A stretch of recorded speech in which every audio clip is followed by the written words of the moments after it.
کل میں نے جاوید چودھری صاحب کا ویلاگ سنا، اس کے بعد ارشاد پٹی کا سنا، ٹی وی کے اوپر اسحاق ڈار کے سٹیٹمنٹس بھی سنے، آپ لوگ بھی سن سکتے ہیں۔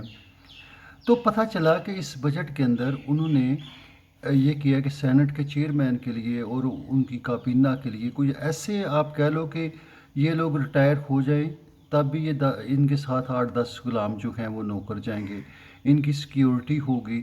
مطلب انہوں نے ایک ایسا سسٹم بنایا ہوا ہے کہ جس کے اندر عوام کو لوٹا جا رہا ہے۔ جاوید چودھری کہہ رہے ہیں کہ جو انگلینڈ ہے اس کے پاس بھی گاڑیاں ہیں، اس کی گورنمنٹ کے پاس گاڑیاں ہیں، ان کے پاس جو گاڑیاں ہیں آپ یوں کہہ لیں کہ وہ 8 یا 9 ہزار گاڑیاں ہیں، اور پاکستان کے پاس 90,000 سے زیادہ اس کے تمام تیل کے اخراجات، تمام اس کی مینٹیننس وغیرہ وہ ساری عوام کے ٹیکسز سے جا رہی ہے۔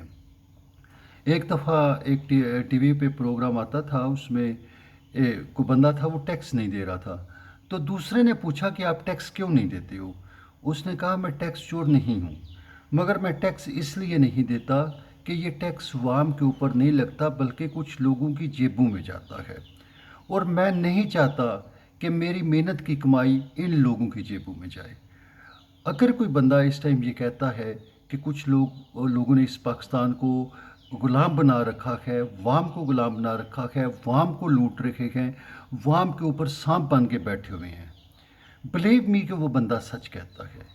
آئی ایم ایف کا ہمیں شکریہ ادا کرنا چاہیے کہ جس بجٹ کے اندر چند لوگوں کے لیے اتنی امرات ہیں، ان کے لیے everything, they are living a lavish life, اور اس کو اور جو ہے وہ انہینس کیا گیا اس کو لیوشنس کو۔ اور ایک غریب ملک جہاں پہ لوگ بھیک مانگ رہے ہیں، بیٹیاں اپنی عزت فروخت کر رہی ہیں، اسٹوڈنٹ کے لیے پڑھنے کے لیے پیسے نہیں ہیں، جس ملک کے نوجوان لوگ سمندروں میں ڈوب کے مر رہے ہیں تاکہ ان کا وہ فیوچر بہتر ہو جائے، اور ان کا فیوچر یہ ریٹائرمنٹ کے بعد بھی ان کے ساتھ 8-8 10-10 گارڈ رہیں گے۔ دس از ہو، یہ ہے نظام۔ کوئی بھی بندہ، عمران خان ہو کوئی بھی ہو، میں تو کہتا ہوں کہ وہ انسان نہیں کوئی فرشتہ ہے جو کم از کم ان لوگوں کے خلاف بولتا ہے۔ ہم لوگ ایسے ہو گئے ہیں کہ ہمارے ضمیر کے اندر وہ شکتی نہیں ہے، طاقت ہی نہیں ہے کہ ہم ان کے خلاف بولیں۔ کم از کم ہمیں برے کو برا تو کہنا چاہیے۔ اخلاقی طور پہ ہم اتنے گر چکے ہیں کہ ہم لوگوں نے ساری زندگی کمینوں کو اچھا کہہ کے اب ہمیں پتہ ہی نہیں لگتا اچھائی کیا ہے، برائی کیا ہے۔ ہم نے تاریخ اسلام کے ظالم ترین لوگوں کو بہت اعلیٰ کہا، اس کے بعد ہماری یہ ریت بن گئی ہے۔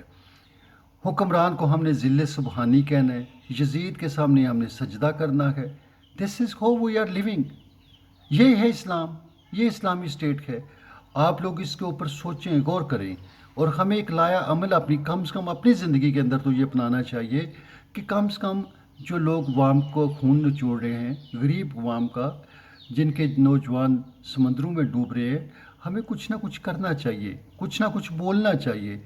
اگر کوئی بولتا ہے تو اس کا ساتھ دینا چاہیے، کسی نہ کسی انداز سے کسی کی بات کرنی چاہیے کہ یہ ظالمانہ نظام ہے اور یہ حکمران لٹیرے ہیں، بجائے اس کے کہ وہ ڈیم بنائیں، بجلی بنائیں، یہ روڈز بنائیں گے، روڈز کے اوپر روڈز بنا رہے ہیں۔